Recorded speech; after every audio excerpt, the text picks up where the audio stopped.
Statistics tell us that 1 in 5 children are suffering from a mental illness, regardless of income or background. And 60% of the children in Detroit are living in poverty. What are the barriers to receiving help? Let's talk about it.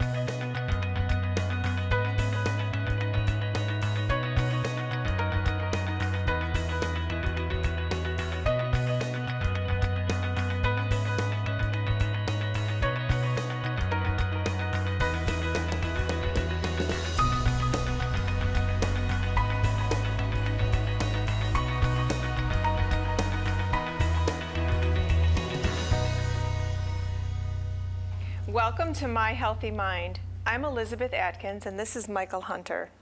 Each week on My Healthy Mind, we talk openly about difficult situations that can impact our mental health and well-being. We discuss a variety of issues that many people struggle with on a daily basis and are sometimes too afraid to talk about. Our guests include people who are willing to tell their personal stories about how they've overcome challenging problems, ranging from mental health issues to abuse and addiction. By sharing their personal struggles, our guests give us the opportunity to talk openly about these subjects and answer questions that you, our viewers, may have. We also invite experts and experienced professionals to talk about valuable resources that are available to individuals and families that need help and who can begin a journey toward better health. Michael, what are we talking about today? Elizabeth, today we're talking about addressing the needs of children who are suffering from mental health issues. In our community, there are reportedly 60% of the children living in poverty. This includes more than 100,000 children in the greater Detroit area. We're going to talk first with Margaret Trimmer-Hartley, who is Chief Administrative Officer for Escuela Avancemos Academy, a charter school in Southwest Detroit. Eric Shanburn is also with us. He's director of Focus Motor City, a nonprofit that provides services at the Academy and other Detroit schools. Later in our program, we'll talk with Carlin Nichols, Chief Clinical Officer at the Children's Center in Detroit. She's responsible for all of the behavioral health services that the center provides. We'll also hear the personal story of Lakina Simmons of Detroit, whose children have autism and receive services at the Children's Center. Please join us after the break.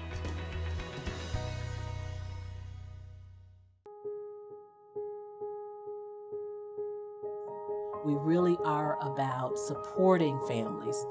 We want parents to know and understand that they really do know what's best for their child. And at the Children's Center, we help them along that path of discovery. We help them along the path of coming up with a plan that they know will work for their families.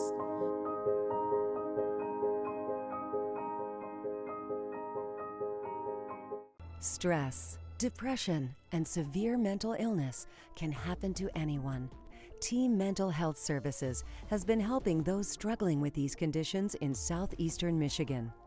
Within 24 hours of reaching out to our team, members receive psychiatric evaluations and begin the necessary treatment for recovery. It was towards the 6th court date. I finally stood up and said, I can handle this process the rest of the way. And it was all because of the motivation and encouragement I got from Team Mental Health staff. Team Mental Health Services, because we care and you can. Welcome back to My Healthy Mind. Today we're talking with Margaret Trimmer-Hartley, who sees firsthand the needs of children living in poverty. She is Chief Administrative Officer of Escuela Avancemos Academy. We'll also talk with Eric Shanburn, Director of Focus Motor City, a nonprofit that provides important services to the Academy and other schools in Detroit. Margaret, welcome. Thank you for joining us. Thank you. It's great to be here. Can you please tell us about the unique services that your school offers and the population that you serve? Yes, Escuela Avancemos is a public charter K-5 school in Southwest Detroit. We serve about 300 students from as far away as Melvindale and Lincoln Park.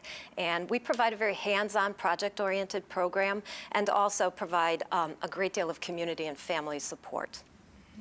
And as a school located where you are, how many people do you think are being impacted by your efforts? Well, not just the children themselves. We are a 100% free and reduced lunch school also, so we have all poor kids coming to us. We impact those children, their family members, and you just don't know how far the ripple effect really is when you help a child. So the unique aspect of your school is that you're serving a very impoverished community that's dealing with a lot of mental health issues due to poverty, and some of the other issues might be, can you tell us? Well, our kids come in feeling a great deal of loss and experiencing really unresolved grief and trauma. Loss from the fact that many of them are recent immigrants. They've left family members at home far, far away.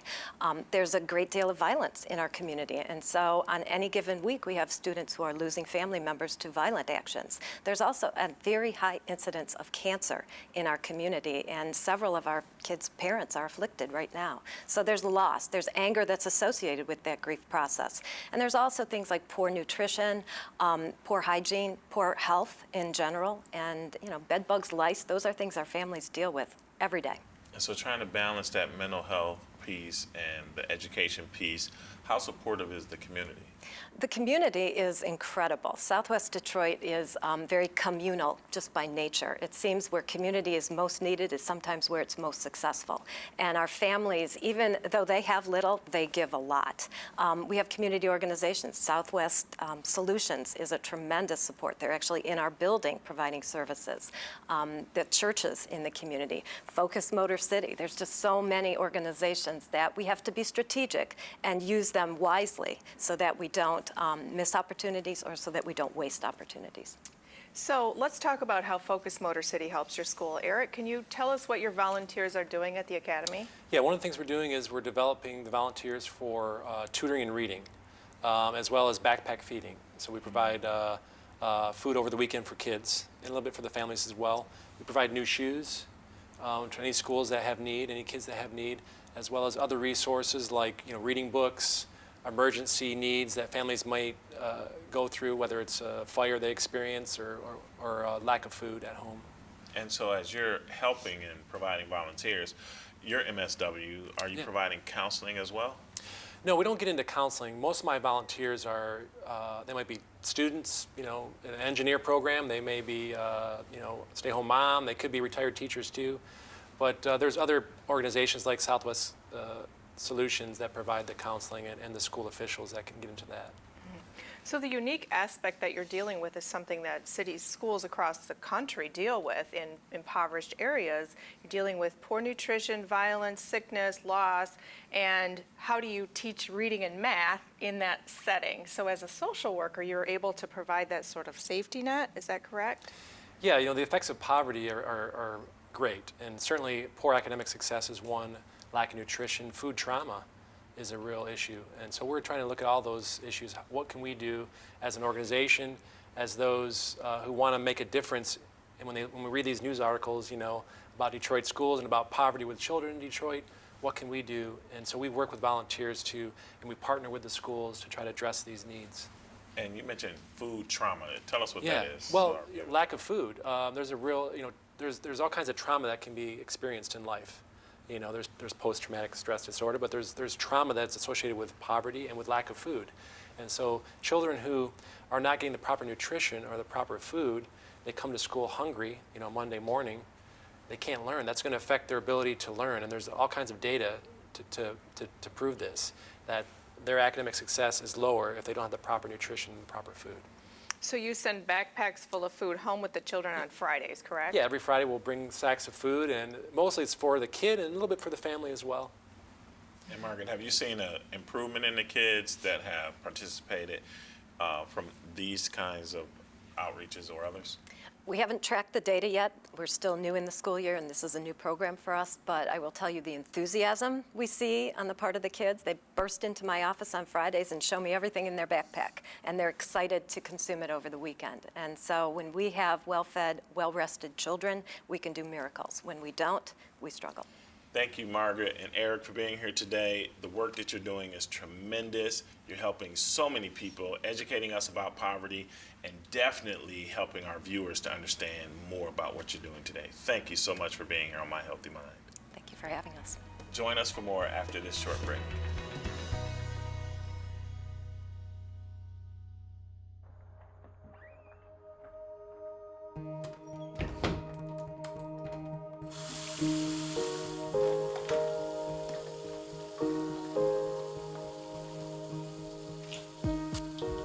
Jenna, is everything okay in there?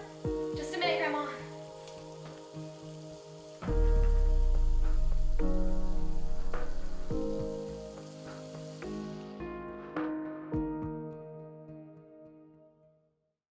was feeling so alone. I was going through a really difficult time. I didn't want to bother anyone. I didn't think they'd understand. It was tough at first, but I did it. I'm glad I asked for help. I asked my teacher. I asked my dad. You can do this. Whatever it is, ask for help. If you're thinking about suicide or need support, call the Trevor Lifeline. Trained counselors are there to help 24/7. We've had a few families who've come through more than once, and the thing that they do like is the environment. They feel much more comfortable. They feel like their true needs will be addressed when they come to the Crisis Care Center.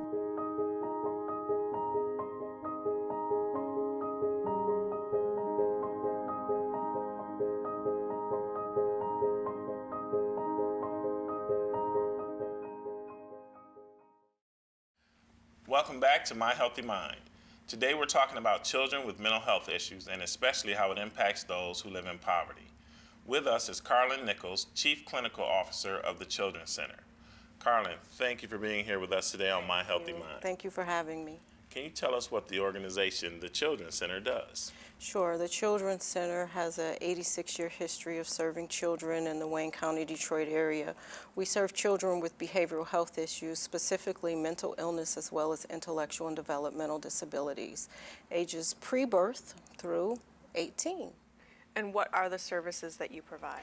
We provide a number of services, specifically if you think of counseling and therapy services, individual, family, and group.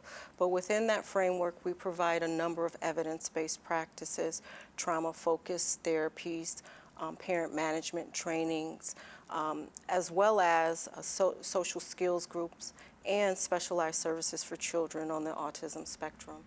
And when you're working with the children, how is it with the families? Are they involved a lot? Families have to be involved.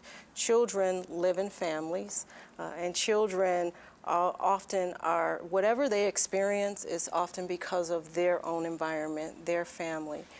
So families are very involved. You can't serve children without serving the families. So oftentimes what we find ourselves doing is not just individual with the child, but also doing some training for parents as well as family therapy, some social skills for parents on learning, understanding the children's diagnosis, as well as understanding how to parent a child with a mental health disability.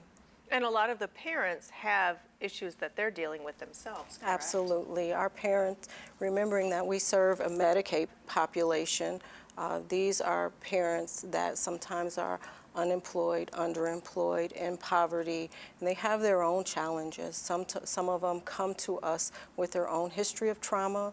They come to us with their own history of maybe crime or mental illness or substance use disorders that they bring with them into the treatment. So we also have to support them. Do you see your organization making a notable impact on poverty? I see us making a notable impact on the lives of children and families. One of the things our focus is to serve children, youth, and families with whatever they come to us. So if they come to us and there's underemployment, unemployment, need new insurance, they need a place to stay, they need food, then in order for us to get to the therapeutic part of the work, we really do have to address all those concrete needs, the basic needs that families come to us with.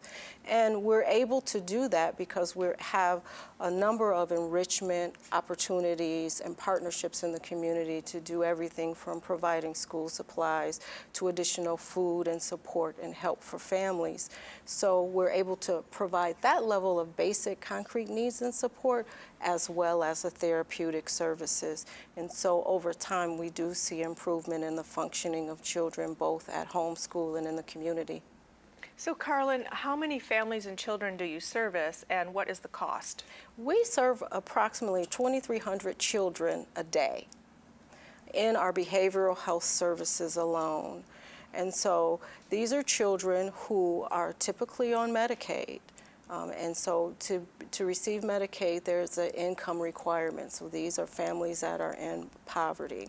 These are also children who have severe mental illness. So they need a little bit more than a child that may have attention deficit disorder, and they function well in school. These are the children that have a diagnosis of a mental illness, and they're having problems at home, in school, in the community. So they need a little bit more time and attention. And is the community very, very supportive to the Children's Center? Absolutely. We've been in Midtown for quite a while.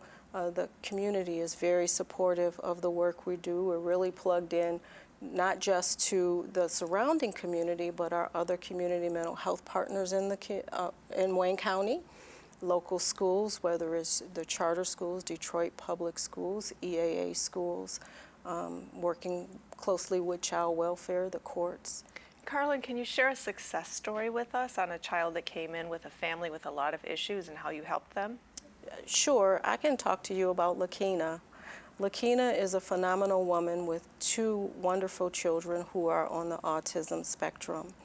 And she spends a lot of time ensuring that her children get exactly what they need, and they're both doing really well, being mainstreamed into school and improving their social skills.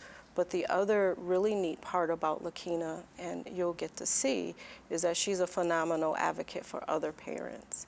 And that becomes really important in our work because so many of our parents are just grieving the fact that their child has a disability. You know, you have all the hopes in the world for your child when you have your baby, right? And then you find out your child has a disability, and that changes things. So our parents are grieving a lot.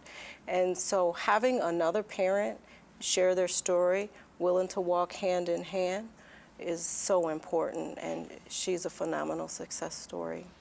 Carlin, thank you so much for sharing with our viewers all the services that are available through the Children's Center. Thank you for having me. You're welcome. When we return after a short break, Carlin will tell us about the Children's Center's Consumer Council, and we'll meet its president, Lakina Simmons, whose 2 children receive services through the center. We'll be right back. I was feeling so alone. I was going through a really difficult time. I didn't want to bother anyone. I didn't think they'd understand. It was tough at first, but I did it. I'm glad I asked for help. I asked my teacher. I asked my dad. You can do this. Whatever it is, ask for help. If you're thinking about suicide or need support, call the Trevor Lifeline. Trained counselors are there to help 24/7.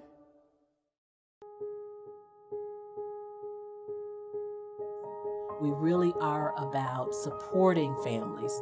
We want parents to know and understand that they really do know what's best for their child.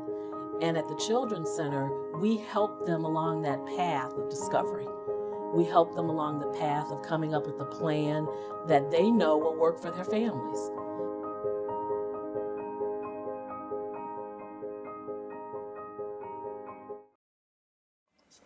Welcome back to My Healthy Mind. Carlin Nichols of the Children's Center is back with us, along with Lakina Simmons, who serves on the center's Consumer Council. Carlin, can you tell us what is the Consumer Council and how it helps families? Sure. The Consumer Council is a subcommittee of our board of directors that consists of parents and youth who either have had experience in the mental health system or have children in the mental health system, specifically at the Children's Center. And their role is to be ambassadors for the Children's Center, advocating on behalf of parents, speaking for parents, as well as informing us as an organization how we can be more family friendly. And Lakina, you are the chairperson Yes. as well as a parent. Yes. So tell us how those 2 work together. Well, as the chair of the council, I'm always out in the community looking for resources to help better the lives of our children and families. And of course, I can relate to that need because I am that parent, you know, in need of resources. So it goes hand in hand. And you're in need of resources because you have children that receive services, correct? Yes, absolutely. I have 2 children that partake in the autism program. They receive clinical services individually as well as group services to address their social needs. So, Lakina, can you tell us what it's like as a mother having 2 children with autism? How does that affect your home life? Well, for the most part, it's chaotic. I have the two children with autism on opposite ends of the spectrum, of course. My son Timmy, which is on the moderate to high functioning scale of the autism spectrum. He does not require as much intensive therapy as my little one, Summer, does. She has coexisting ADHD, so which is attention deficit hyperactivity disorder. She's impulsive, and she does have challenging behaviors that we struggle with. So her therapies require a lot of our time and attention. So when you say higher functioning, that means Timmy can go to school? Absolutely. For example, he's made honor roll for 85% of his schooling. He's able to partake in outside activities such as Miracle League, where he plays baseball. He's very hands-on with electronics. Summer, she's a little bit restricted to the activities that she does, although she does have her hobbies and things that she enjoys to do, like singing and dancing, things of that nature. Her behavior restricts her from being as productive in school. She definitely requires a lot more than Timmy does. She can read, but she cannot write. We just potty trained her this summer. She's 8. So a lot of her behavior does affect us as far as getting her on the right path. In the general population, we're just getting acclimated to more and more information about autism. Mm-hmm. How effective is the council in helping to advocate that message? Oh, well, every year we do partake in Advocacy Day, which is held in Lansing, where we go and we advocate for the needs of our families. We talk to legislators about how important it is to keep the budget strong and not reduce funding so that our families can have those benefits of services and programs that are so desperately needed. Because you know firsthand for Timmy and Summer what it takes to help the child, help the family, the extended family, and how has that impact been for your extended family? Well, just learning new things and the techniques that they use at the Children's Center and bringing that back home and generalizing that back to our other family members has made our family much more cohesive. We're able to participate in family functions, take the kids out in public, just do things that typical families do and enjoy. So Lakina, being a mother can be a tough job unto itself, but having 2 children who are autistic must wear on your mental health. How does the Children's Center help you? Well, I have peer support. You know, being on the Consumer Council, I do engage with families and parents like myself. We share, we network, we vent, we talk to each other about our encounters, you know, our stories and some of our struggles, and we learn from each other. You know, of course, what works for one doesn't always work for the other, but we bounce ideas off of each other and we take it from there. Lakina, what message would you give to our viewers, parents who are in a situation like you, where they are just discovering that they have a child with autism or they haven't sought help in the past? Well, I can tell you this, the grieving process never ends.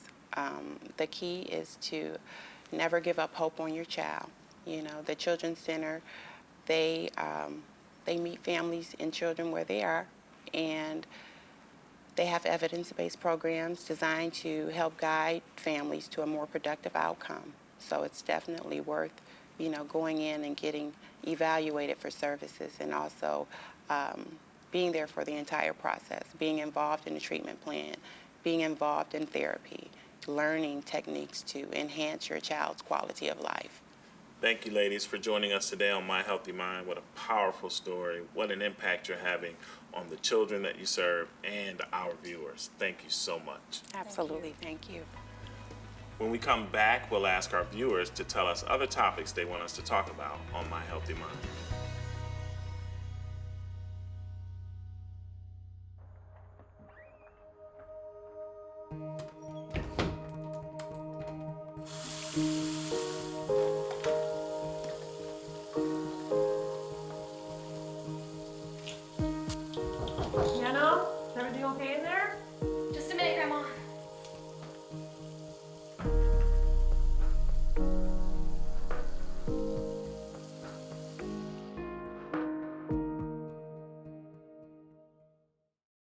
Stress, depression, and severe mental illness can happen to anyone. Team Mental Health Services has been helping those struggling with these conditions in southeastern Michigan. Within 24 hours of reaching out to our team, members receive psychiatric evaluations and begin the necessary treatment for recovery. Team Mental Health Services prides itself on going the extra mile for its members. And it was towards the 6th court date. I finally stood up and said, I can handle this process the rest of the way. And it was all because of the motivation and encouragement I got from Team Mental Health staff. Team Mental Health Services, because we care and you can. Welcome back to My Healthy Mind. Elizabeth, what a moving show today. It really was. When you consider the impact of poverty and mental health on our children and the people that are out there championing the cause to help them, you can't help but be moved to advocacy for them. Absolutely, and the need is so great, and I love how our guest today illustrated the fact that mental illness and poverty are so intricately connected, and one can exacerbate the other. So the services that they're providing are addressing all levels of the problem. Absolutely, and you have to celebrate Lakina and mothers and parents like her that are dealing with having a special needs child, as well as champion the cause of advocacy for other parents and children right there in our own backyard. And then you have people like Eric from Focus Motor City that are right out there on the front lines getting it done. I mean, it really moved me today. Absolutely. And the fact that the schools are such important centers in our communities, and that this school in particular is addressing all the needs in terms of counseling and feeding the children and providing them with the resources that the families need to survive. Yes, I think that Margaret and Carlin should receive a medal because, again, they're right out there pushing the agenda, pushing the envelope, and getting it done. I mean, they're just doing a phenomenal job. Yes, they are. Before we close today, we want to remind our My Healthy Mind viewers that there are no topics about mental health and wellness issues that are off limits on our show. In fact, we encourage you to let us know what you want to hear us discuss. Please visit our website at myhealthymind.com. You'll find some helpful resources along with a convenient way to contact us. And we keep your information private. Thank you again for joining us today.